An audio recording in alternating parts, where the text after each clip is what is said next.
दोस्तों फाइनली मैं वो तरीका आप लोगों के लिए लेके आया हूँ जिसको कि यूज करके आप सरकारी ऑफिसर के वार्ड लगा सकते हैं, जिसको कि यूज करके आप हर एक सरकारी योजना का लाभ ले सकते हैं यदि आप उस योजना के क्राइटेरिया के अंतर्गत आते हैं। तो यदि कोई भी ऑफिसर्स आपको सरकारी योजना का लाभ नहीं देकर किसी और को योजनाओं का लाभ दे रहे हैं और आपको योजनाओं का लाभ दिलाने के लिए पैसे की डिमांड करते हैं, या फिर कोई भी सरकारी योजना में पारदर्शी आपको नजर नहीं आ रहा है, या फिर आपको ये समझ में नहीं आ रहा है कि किस आधार से लोगों का चयन किया जा रहा है, किस आधार से आपका सिलेक्शन नहीं हुआ और रिजेक्ट हो गया। जी हाँ, मैं आरटीआई की बात करने जा रहा हूँ। आप लोगों को पता है कि आरटीआई एक सूचना अधिकार है। आरटीआई के फुल फॉर्म में है राइट टू इन्फॉर्मेशन। ये एक कानून भारत सरकार के द्वारा लाया गया था 2005 में ही, सूचना अधिकार अधिनियम 2005। इसके तहत कोई भी सरकारी डिपार्टमेंट की कोई भी कार्य होती है तो उसकी सूचना आप प्राप्त कर सकते हैं। दोस्तों आरटीआई एक एक्ट है और इस एक्ट का यूज करके आप जान सकते हैं कि आपको कोई भी योजना का लाभ नहीं मिल रहा है तो क्यों नहीं मिल रहा है, आपको योजना का लाभ नहीं मिल रहा है और किसी को इस योजना का लाभ मिल रहा है तो किस आधार से आपका रिजेक्ट हो रहा है, किस आधार से उसका सिलेक्शन किया जा रहा है। बहुत सारी चीजों का सूचना आप इसके माध्यम से प्राप्त कर सकते हैं। यदि आप ऑफिसर के पास जाते हैं सूचना प्राप्त करने के लिए, ऑफिसर से आप संपर्क करते हैं, उस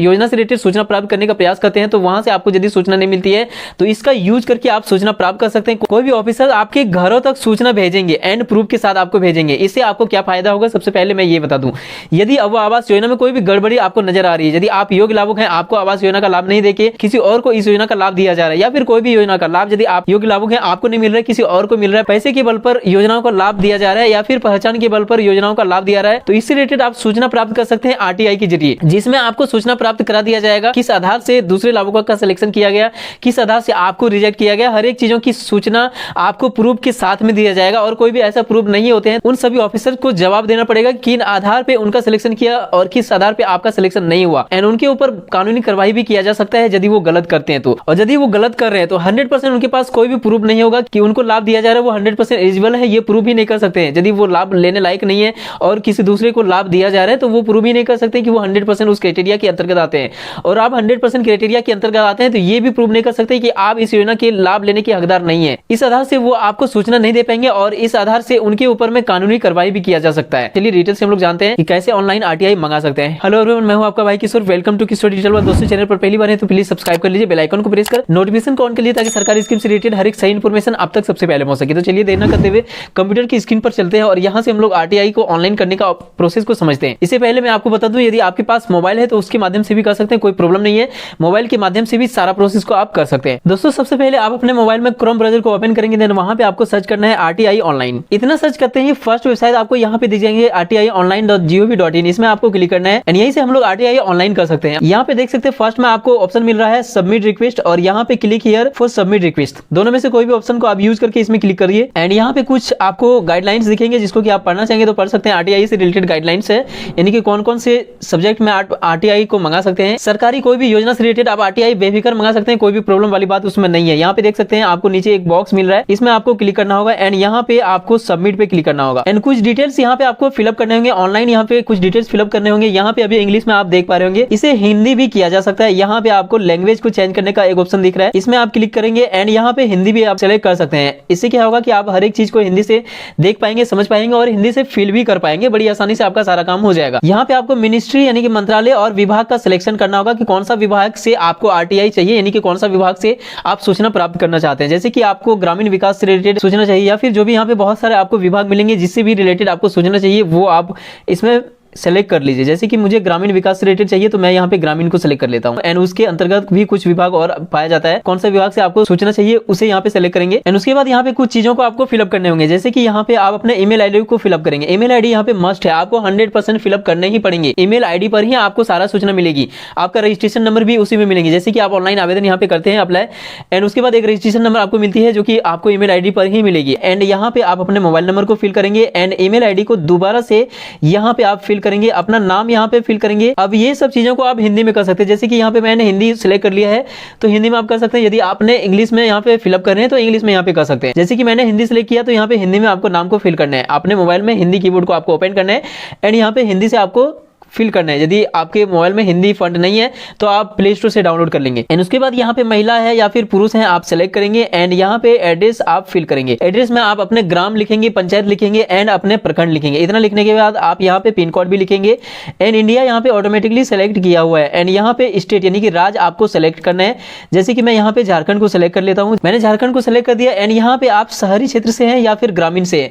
यदि इंग्लिश में आप यहाँ पे फिल कर रहे हैं तो यहाँ पे रूरल और अर्बन आएगा। तो आप जिस भी क्षेत्र से हैं, ग्रामीण से है तो ग्रामीण सेलेक्ट करेंगे, शहरी से है तो आप शहरी सेलेक्ट करेंगे, आप पढ़े लिखे हैं तो शिक्षित करेंगे, नहीं है तो अनपढ़ पे क्लिक कर देंगे। एंड इसके बाद यहाँ पे अपना दूसरा मोबाइल नंबर आपके पास कोई है तो फिल करेंगे, नहीं है तो कोई जरूरत नहीं है। एंड उसके बाद यहाँ पे भारतीय ऑटोमेटिक सेलेक्ट किया हुआ रहेगा, कुछ करने की जरूरत नहीं है। एंड उसके बाद यहाँ पे आपको सेलेक्ट करना है कि आप बीपीएल कैटेगरी के अंतर्गत आते हैं या फिर नहीं आते। यदि आपके पास बीपीएल कार्ड है तो यहाँ पे हाँ पे फिल करेंगे। इससे आपको फायदा ये होगी कि यहाँ पे 10 रुपए का आपको पेमेंट नहीं करना पड़ेगा, अदरवाइज आपको यहाँ पे 10 रुपए का आपको पेमेंट करना पड़ेगा यदि आप बीपीएल कैटेगरी के अंतर्गत नहीं आते हैं। यदि बीपीएल कार्ड आपके पास नहीं है तो यहाँ पे नो सेलेक्ट करेंगे, यानी कि नहीं सेलेक्ट करेंगे। तो इसके बाद यहाँ पे आपको भुगतान करना पड़ेगा, फोन पे, गूगल पे, जो भी चीज आप यूज करते हैं उसके थ्रू से आप कर पाएंगे। या फिर यदि आप यहाँ पे हाँ पे सेलेक्ट करते हैं, इसका मतलब आप बीपीएल कैटेगरी के अंतर्गत आते हैं। तो उसके बाद यहाँ पे आपको बीपीएल कार्ड का आपको नंबर यहाँ पे फिल करना है। एंड बीपीएल कार्ड आपका कौन सा वर्ष में आपको मिला है वो वर्ष आप फिल करेंगे। एंड जारी करने वाले पदाधिकरण का यहाँ पे नाम फिल करेंगे, यानी कि ऑफिस का नाम फिल करेंगे। एंड यदि नहीं है तो नो कर देंगे, सिंपली कुछ करने की जरूरत नहीं है, ये सब फिल करने का ऑप्शन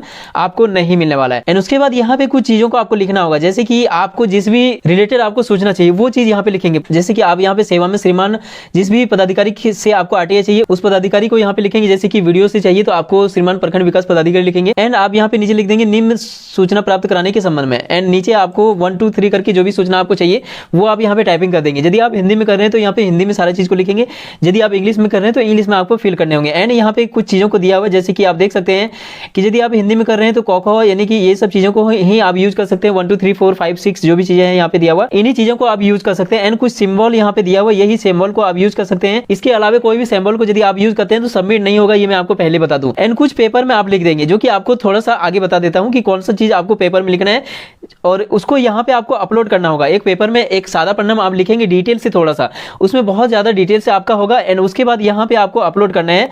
एंड अपलोड करने के बाद जो कैप्चा है उसको फिल करके आपको डाले पे क्लिक करेंगे, यानी कि सबमिट पे क्लिक करेंगे। एंड सबसे पहले अब हम लोग जान लेते हैं कि जो पेपर में आपको लिखना है सादा पन्ना में वो कौन सा चीज होगा और उसमें क्या क्या चीज आप लिखेंगे। तो इस फॉर्म को, इस सिंपल को मैं टेलीग्राम और व्हाट्सएप ग्रुप में सेंड कर दिया है, जिसका लिंक वीडियो के डिस्क्रिप्शन में है, वहां पे जाके क्लिक करके आप इसको डाउनलोड कर सकते हैं। एंड इसमें कुछ चीजों को आपको फिलअप करने होंगे, जैसे कि यहाँ पे आपको सेवा में पदाधिकारी का नाम लिखना होगा। जैसे कि आप प्रखंड विकास पदाधिकारी लिख सकते हैं, या फिर जिनसे भी आपको सूचना चाहिए उस पदाधिकारी का यहाँ पे नाम लिखेंगे, उन ऑफिस का आपको यहाँ पे पता लिखना होगा। एंड उसके बाद ये सारा चीज आपको कुछ नहीं करना है, यहाँ पे आपको तारीख लिखना है कि कौन सा डेट में आप आवेदन किए हैं सरकारी योजना के लिए। जिस भी सरकारी योजना का आपको जांच कराना है, जिस भी सरकारी योजना का आपको सूचना चाहिए, वो आवेदन आप कौन सा डेट में किए थे। जैसे कि अब आवास योजना का आपको सूचना प्राप्त करना है तो वो डेट यहाँ पे लिखेंगे जब आप अप्लाई किए थे। एंड यहाँ पे आवास योजना लिखेंगे, या फिर जिस भी योजना का आपको चाहिए आरटीआई सूचना, उस योजना का यहाँ पे नाम लिखेंगे। इन चीजों की मांग आप कर रहे हैं, जैसे कि आपको ये चाहिए कि मेरे आवेदन पर दैनिक प्रगति रिपोर्ट उपलब्ध कराएं, अर्थात मेरा आवेदन किस किस पदाधिकारी के पास गया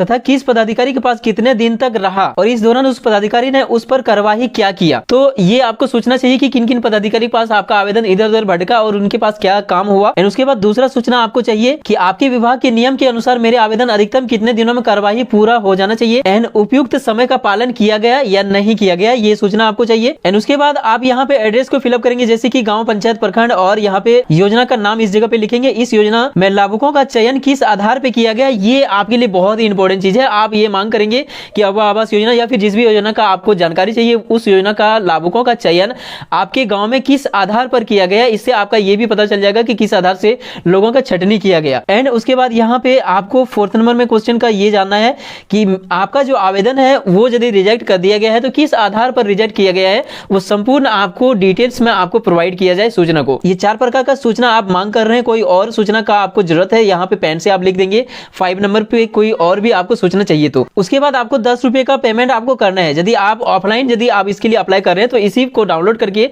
इसको कंप्लीट फिलअप करके आप एक यहाँ पे देख सकते हैं कि 10 रुपए का पोस्टल ऑर्डर आपको लगाना होगा, यानी कि आपको पोस्ट ऑफिस में ही एक पोस्टल ऑर्डर मिल जाएंगे, 10 रुपये आपको पेमेंट करने होंगे। एंड इसके साथ आपको लगा कि आपको एक लिफाफा में पैक करके आपको उसी ऑफिस पे जब भेजना है जहां से आपको आरटीआई की सूचना चाहिए। और अभी हम लोग जान रहे हैं ऑनलाइन तरीका, तो ऑनलाइन में ऐसा कुछ भी करने की जरूरत नहीं है। इस फॉर्म को कंप्लीट फिलअप कर देना है। फिलअप करने के बाद यदि आप बीपीएल के कैटेगरी में आते हैं तो बीपीएल नंबर यहाँ पे फिलअप करेंगे, नहीं आते हैं तो कुछ नहीं करना है। एंड उसके बाद यहाँ पे आपको पूरा डिटेल्स आपको फिल करने हैं, जैसे कि आपका नाम, पता, फोन नंबर और ईमेल आईडी। इतना फिल करने के बाद इसको मोबाइल से अपना फोटो खींच लेंगे। एंड फोटो खींचने के बाद यहाँ पे आपको अपलोड करना होगा, इसीलिए मैंने उस पेज को दिखाया आपको कि उसे यहाँ पे अपलोड करना होगा। एंड अपलोड करेंगे तो आपका संपूर्ण डिटेल्स यहाँ पे आएगा, क्योंकि आप यहाँ पे लिखने में थोड़ा सा टाइम ज्यादा लगेंगे एंड काफी लोग लिखने में थोड़ा सा असक्षम होंगे, लेकिन पेपर में कंप्लीट कर सकते हैं। यदि आप यहाँ पे सारा चीज को लिख सकते हैं जो कि मैंने उस पेज में दिखाया, केवल आपको जो भी सूचना चाहिए उसी सूचना को यहाँ पे 1 2 3 नंबर करके आपको लिखना है। यदि इतना लिख सकते हैं तो वो पेज आपको अपलोड करने की जरूरत नहीं है, वो केवल ऑप्शनल रहती है। उस पेज को आप अपलोड नहीं भी करेंगे फिर भी चलेगा। और यदि यहाँ पे आप कुछ नहीं लिख रहे हैं तो वैसे स्थिति में आप उस पेज को अपलोड कर देंगे एंड आप आवास योजना या फिर जो भी योजना का आपको सूचना चाहिए उस योजना से रिलेटेड जो भी डॉक्यूमेंट्स आपके पास है उसको भी साथ में यहाँ पे अपलोड कर देंगे तो आपके लिए बेहतर होगा। एंड वो आपका 1 MB से ज्यादा साइज का नहीं होगा एंड आपका जो डॉक्यूमेंट्स होगा वो केवल PDF में ही होना चाहिए। तो इसके लिए आप ऑनलाइन PDF रिसाइज कर सकते हैं, ये सभी चीज को आप कर सकते हैं। या फिर कोई भी डॉक्यूमेंट्स को यहाँ पे अपलोड ही नहीं कीजिए, सारा चीज को आप यहाँ पे लिख दीजिए, ये भी आप काम कर सकते हैं। एंड उसके बाद यहाँ पे कैप्चा को फिल करना है एंड यहाँ पे डालने पे क्लिक करना है, आपका आवेदन सबमिट हो जाएगा। एंड BPL कैटेगरी से नहीं है तो यहाँ पे पेमेंट करने का ऑप्शन आएगा, पेमेंट आप कर देंगे।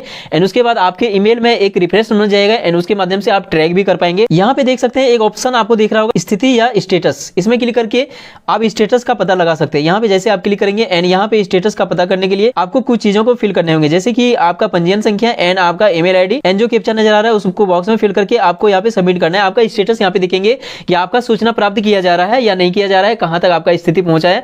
और इसमें लगभग आपका 30 दिन लगेंगे, ये 30 दिन के अंदर ही आपका सारा काम हो जाएगा एंड आपको आपके घरों तक आपके ईमेल आईडी में ही सूचना प्राप्त कर दिया जाएगा। एंड यदि कोई भी गड़बड़ी हुई है तो सूचना प्राप्त कराने में उन अधिकारी का पसीना निकल जाएगा, मैं ये गारंटी देता हूं। और यदि हर चीज सही है तो आपको सूचना मिल जाएगी। एंड ये RTI लिखने के बाद आपको कॉल भी आ सकता है, आपको ऑफिस बुला भी सकता है एंड आपसे कंप्रोमाइज करने के लिए भी बात कहा जा सकता है कि भूल हो गई है, सभी चीजों को आप सूचना का अधिकार को वापस कर दीजिए। एंड आपसे रिक्वेस्ट करेंगे कि यदि कोई गलती हुआ होगा उन स्टाफ की वजह से तब आपसे रिक्वेस्ट भी किया जाएगा कि हमसे गलती हो गई है, आपको योजनाओं का लाभ जरूर दिया जाएगा, आप इस चीज को वापस ले लीजिए। ऐसा बहुत कुछ देखने को आपको मिलेगा। तो बाकी आप पर डिपेंड करता है कि आप सूचना का अधिकार लेना चाहेंगे या फिर अपने काम से मतलब रखेंगे। जो भी चीज आप करना चाहेंगे आप स्वतंत्र है, कर सकते हैं। एंड आई होप ये वीडियो आपको पसंद आया तो लाइक कीजिए, अपने दोस्तों में शेयर कीजिए। मिलते हैं किसी इंपॉर्टेंट टॉपिक के साथ किसी नेक्स्ट वीडियो में, तब तक के लिए थैंक यू। आपका दिन शुभ हो।